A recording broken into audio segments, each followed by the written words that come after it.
We are live with another edition of Tim Talks. I am so excited for this particular episode because I just happened to be sitting at CBT News and Jim graciously allowed us the opportunity to do a pre-NADA show interview about what we're talking about. And I just looked at myself and I'm like, man, or looked at Jim and I'm like, man, why hasn't anybody ever interviewed Jim? So, I would argue, him and David Kane are the nicest people in automotive. I might make some people. Wow. I might make some people angry there.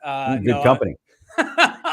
No, but all seriousness, Jim has become a friend through the years, and Jim a lot takes credit of the success of our company because we were on CBT News early with Corey Mosley and Brian Pash, and in all seriousness, just want to welcome you to the show, Jim, and thank you for taking a few moments of your day to spend with us, because I'm sure inquiring minds want to know. Welcome to the show, my friend.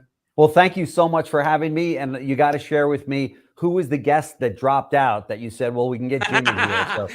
So, not even. But you can, viewers, you can notice the status of each of us by his amazing $1 million set, and then my makeshift podcast room and a broom closet here at Carnell headquarters. Well, but it looks in all pretty seriousness, good. Yeah, amazing. Saw some amazing pictures from you at Hugh's wedding over the weekend. Looked amazing. You and your wife Bridget looked like the cover of like Esquire. I mean, some fancy magazine. I don't know. Maybe the Catalina wine mixer. I tell you what. Jim Fitzpatrick is a salesperson because boy did he outpunt his coverage. Oh, I mean, God. Unbelievable. Here. What's it up with a car guys outpunting their coverage? You know how good of a salesperson they are by just that. But listen, man, let's just jump right into it, brother.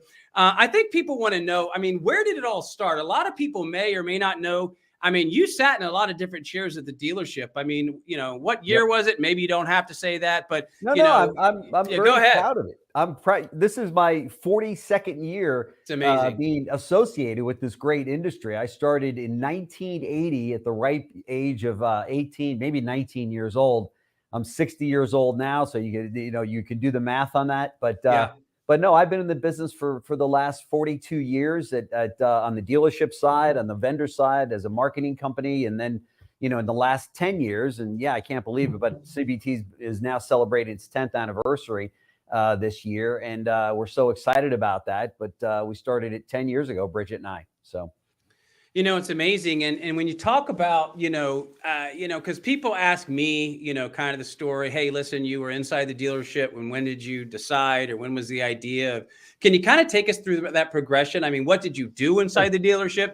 I was a general manager for a short period of time, the majority of my time, 2 decades at a Toyota store and a Lexus store here in Atlanta, a pre-owned manager for a lot of that. So what did you do inside the dealership? And then let's kind of teleport into, what gave you the idea to at least get out? Because I think the marketing company came before CBT. Kind of take us through that. Sure. Well, I started, as many people do. My story is very similar to so many people that are in the industry as managers, GMs, dealer principals, and such. But started out as selling Toyotas down in Deerfield Beach, Florida, which is the headquarters, or I should say the Southeast Toyota, headquarters for Southeast Toyota. That's right, SET. And moved up through the industry or through the dealership. I had a mentor, Lewis King, and he had a number of stores in South Florida, and he kind of took me under his wing and taught me each one of the different departments. And so F&I and leasing and new car sales manager, used car sales manager, GSM, GM, and all very, very exciting. I was recruited by Jim Moran and Associates, and so flew around the country as a specialist at the time and helping district managers and such. And then, from there, went back into retail because my son John was born around that same time and wanted to be kind of home based. And then went back into retail, ended up as a general manager of a Toyota dealership. I should probably back up there. In that amount of time as well, I spent 3 years at AutoNation and became their national sales training manager. and which was very proud of, and spent, as I said, 3 years of my life with AutoNation, which was an incredible experience for so many reasons. Had the opportunity to work with Mike Maroney and Wayne Huizinga, and it was just very, very exciting time. But from there, went back into retail at a Toyota dealership.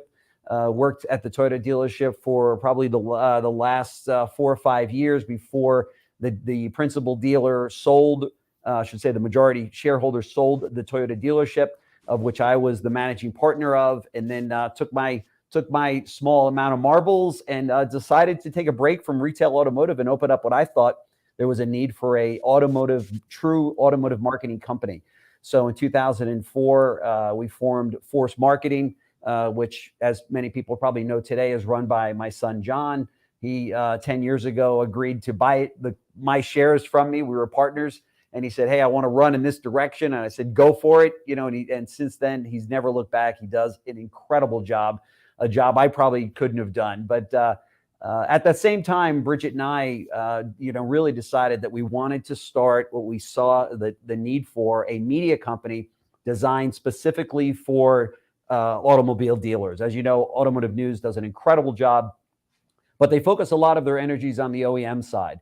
And there wasn't a news source out there that we could identify that did interviews, video interviews, brought in best-selling authors, consultants, trainers in every area of the operation, as well as profile dealerships, ownerships, I should say, dealers and dealer principals out there on a weekly basis. And COVID hit just 2.5 years ago, I guess now, and man, let me tell you, our views went through the roof because so many individuals, so many dealers and managers need some sort of a place to meet and say, okay, what's the next step for us? What are we doing with our sales department, with our inventories, with our compensation plans, with the future of the dealership? Things were shut down, as you know, in early March, or I should say mid-March of 2020, and dealers didn't know which way to go. We actually ramped up all of the coverage of COVID and the auto industry on the relevant to the dealer side. And it was a great move that Bridget and I made because it paid off. Our subscriptions increased, our viewership increased. We got a lot of great compliments from so many people to say, "Wow, you guys featured so many phenomenal dealers and association presidents and vendors to the industry that came on to CBT News to say, hey, we're all going to get through this, and we're going to get through it okay, and things are going to get back to normal." We're not back to normal yet, but as you know, dealers are now celebrating just an incredible year in 2021 and having another great year in 2022.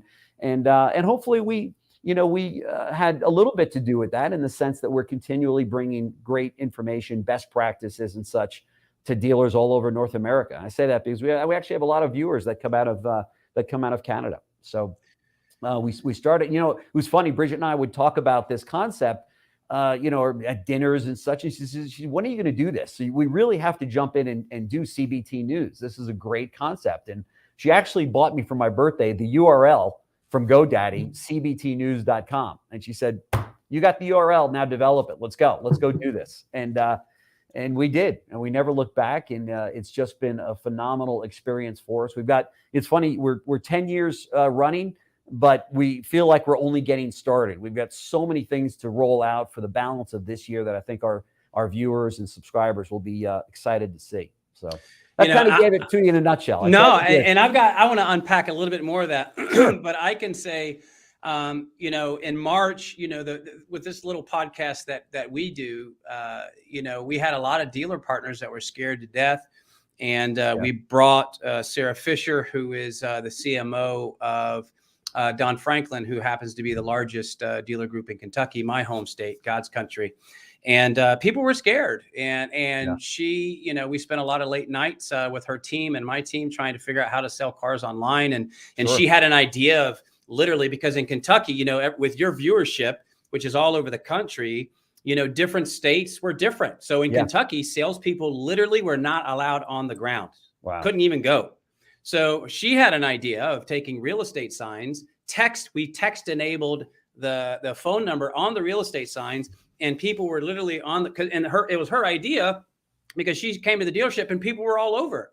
because they can't go to work, they can't go anywhere. And so she started selling. So we started taking those ideas, and she was doing pickup and delivery service for people. And depending on the type of car it was, they would deliver a new one as a loaner car, and they were selling. So many ideas. And then quite frankly, Jim, we tried to extinguish because Clubhouse came out, and this was never an idea to, pump up, or it was just trying to help people. And then we started getting not mail, but emails and other things saying, hey, I'm a small BDC in Alabama or wherever, you really help. So it's the power of purpose. Yeah. And speaking of the power of purpose, in fact, we're privileged to have our annual meeting. We're going to have over 200 people of our Car Now family coming into Atlanta next week. And I'm just put my pen down talking about the power of purpose. Mm-hmm. And I just want to a lot of you guys know Jim for the perfect hair and the perfect teeth and the perfect smile. But I want to tell you behind the scenes that I've worked with him closely with guys like Corey Mosley on things that matter in our space. Right. And he used his platform to talk about, as we co-sponsored, for example, last year with TrueCar, diversity in automotive, and giving people the same opportunities and the same pay scales, no matter where they look like, smell like, who they pray to, who they sleep with. It doesn't matter. Let's love people where they're at. So I really believe in my heart of hearts, we're not going to preach a sermon here, but I truly believe that some of the, the blessings per se that have come over you and your family and CBT News is because of your big heart.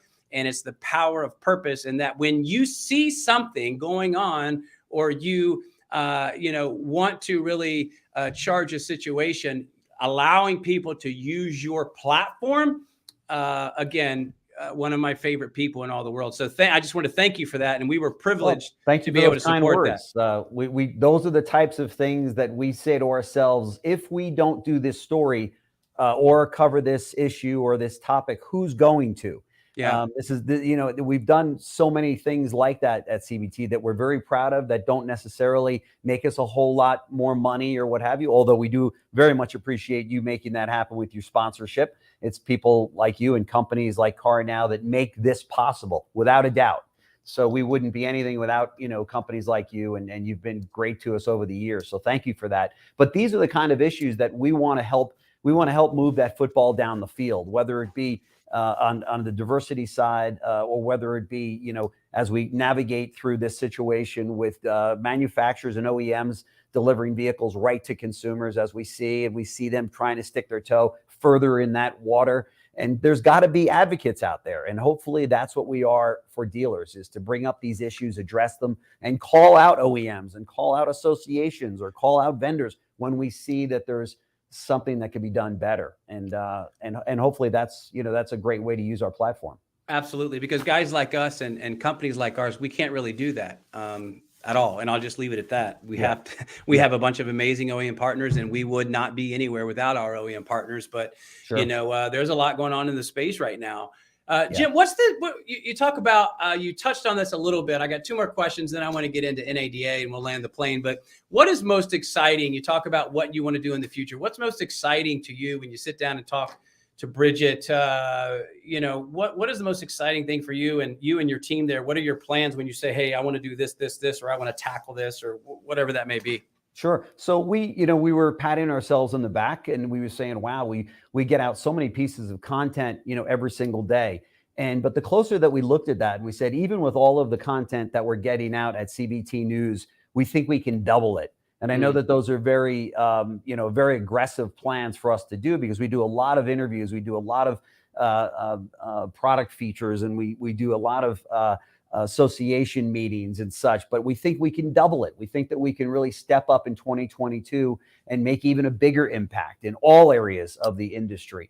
As you know, fixed ops is extremely hot. What are they going to do in the EV situation? Modern retailing, which is something that very much a lot about. And that's an area that dealers need all the help they can get. How do you sell a car like Carvana sells a car? Because it seems more and more consumers each year want dealerships to be able to offer that type of service. And obviously Car Now is right at the forefront of that. But so we want to address more issues more times throughout the day and have so many different touch points for everyone in the dealership. You know what? We really pride ourselves too of being kind of a Switzerland, if you will. We're not, Right. we're not an OEM. We're not a vendor. We're not a dealer. And we believe that it would be hard for any one of those individuals, as you just alluded to. It's hard for you to take on some issues because your car now and you're a vendor, and you don't want to get people's, you don't want to get some of your clients or maybe some of your vendor partners, upset. Of course. We don't have that. We're not dealers, so we can call out OEMs. We're not vendors, so we can call out other situations that we say, that's not a cool thing to do for dealers. So we're not an OEM, so we can play a defender for OEMs or for dealers in that space as well. But we pride ourselves on being very independent. We think that only somebody that's independent of all of those things can truly deliver the information and have those tough discussions. Because look, at the end of the day, if I'm a dealer, it's going to be tough for me to call out an OEM. I want to buy more franchises. I don't want them to take my franchise away. Right. So it's just something that we've really prided ourselves on over the last 10 years, that we don't owe anything to anybody, and we're going to call it like we see it. No, that's incredible. And I would argue that, I'm sure it's a little deeper than that, but I would argue that's your purpose, as I pen to paper, the power of purpose and really pushing that to our team.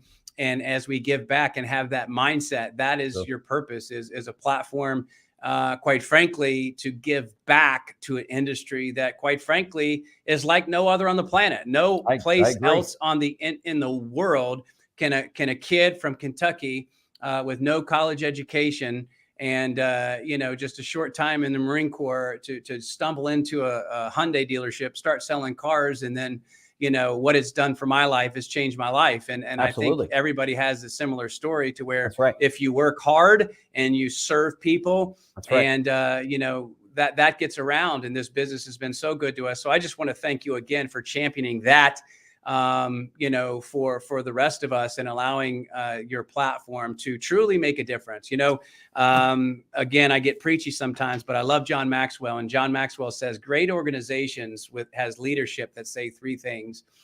When I talk to the Nestle's and I talk to the Nikes, their vision is, and I hear that in you, and I hear that when you and Bridget have the opportunity to speak, is number one, I want to make a difference. Yeah. Number two, with people that want to make a difference. And number three, doing something that makes a difference. Brother, I think you check all three boxes, and that's pretty exciting. Thank you for that.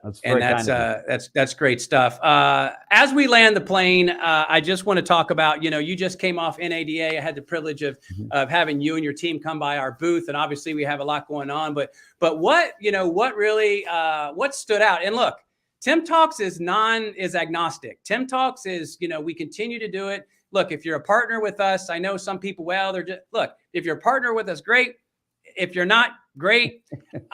We're just going to love on you anyway. But even if it's not which look, there's other companies, there's 1,000 other things happening at NADA. So this is not pre-planned, but what excited you? What did you see at NADA that was exciting? Maybe that something stepped out, what was those couple things for you? Sure. Well, I think all dealers are somewhat challenged right now in being able to get their hands around, modern retailing or digital retailing, regardless of, which side you're on there. I mean, it really means the same thing, but they're challenged in that respect. It's new to them in many cases. For the last 100 years, we've been selling a vehicle to somebody sitting right in front of us, and maybe they used their home phone to call the dealership before they came in. But of course, all of that has changed now. People want to be able to buy a car, or at least do most of the process, right online, whether it be on their cell phone or whether it be on their laptop or tablet or what have you. And dealers need to focus on that, because the world is changing as we know it, and the auto world is changing in a very big way at a very fast pace. So now it's a question of what vendors are out there, and I know this is going to sound like a pitch, but it's not.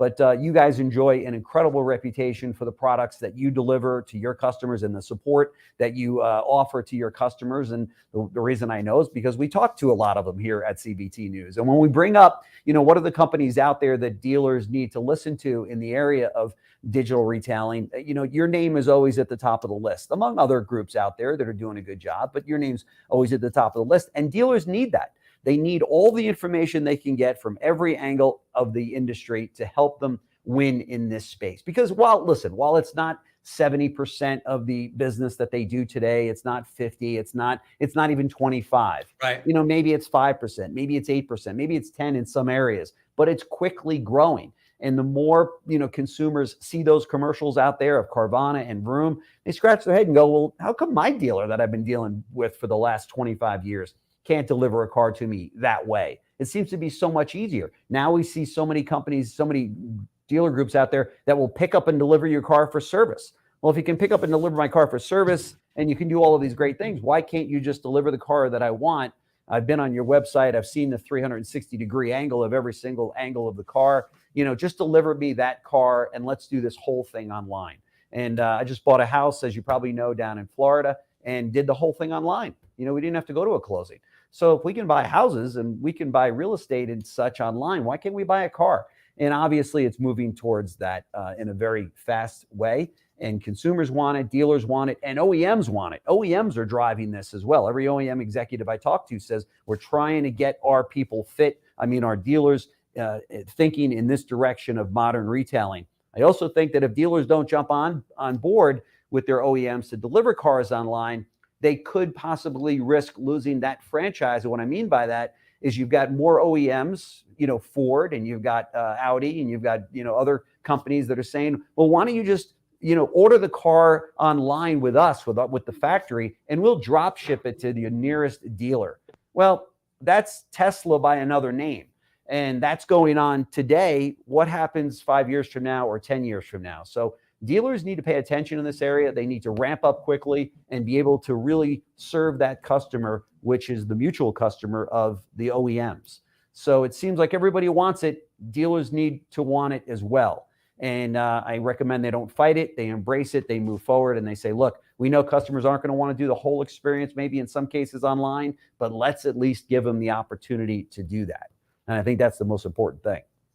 Yeah, and I would argue it is the thing that this modern retailing is. And look, there's a lot of great companies out there not named CarNow that are doing some pretty cool things. But it's going to be a very interesting year, I know, for us as we unveil some things. And I'm sure other companies, other vendors in this space. You always have to get better. You always have to continue to like our thing. And we don't need to spend a lot of time. It's just like crypto, being able, allowing dealers to accept crypto and turning it into US dollars and so on and so forth. Just as long, I think the biggest, and I'll land the plane here, we are coming to your point off of the two largest profit years, especially 2021. Yeah, for sure. In automotive history. Unfortunately, and it's very difficult for any vendor, any company to walk into a dealership and say, hey, you need this or you need that. And he's looking at his financial statement and say, I don't need anything. I need a bigger boat. That's right. That's my boat. That's my jet. So again, and that's cool. But, but unfortunately, sometimes we've got to remember that, great times sometimes produce bad habits. And, right. As our mutual friend, Brian, I heard Brian Benstock once say that the time to fix your roof is not when the sun's out, the time to fix your roof is not when it's raining, it's when the sun's out. Well, the sun's out. So let's work on our process. Let's get to better. And vendors like us, let's continue to get better and serve our dealers. Jim, look, I love your brother. Yeah. Did Brian say that from his new jet? By any chance, or I don't know. Did he get a new jet? That's the question. One of these days I'm going to have a pretty room like Jim you see there, and I'm going to have one of those houses down in Delray Beach, Florida. You're always welcome. Come on down. I can't wait. Listen, Jim, thank you so much for taking a few minutes of your day. Truly one of my favorite people, because again, behind the scenes, I've seen when he opens up his heart, opens up his platform for things that matter, and quite frankly, at the end of the day. That is what matters. And any final thoughts? Not, really, it's programs like yours that I think is so important. The dealers need all the information that they can get during these times, and whether it's something that we're doing at CBT or something like you're doing right there with your podcast that so many people count on, it's all valuable. There's a place for all of this, and as I said, here in 2022, dealers need all the great information and content they can get their hands on. So I applaud you for doing this. It's great. Awesome. Well, ladies and gentlemen, that is another episode of Tim Talks, again, with the amazing Jim Fitzpatrick. And again, we know he's a salesperson because Bridget's his wife. So that enough said. No, in all seriousness, thank you so much for your time, Jim. Thank you for the hospitality year after year there at CBT News. And listen, ladies and gentlemen, we don't have everything right. We don't do everything perfect, but that's why we do this podcast, because we know that no one is smarter than everyone. And you know what? We're going to keep plugging away, and we're going to get better together. Guys, we'll see you next time on Tim Talks. Thank you, Jim. Thank you.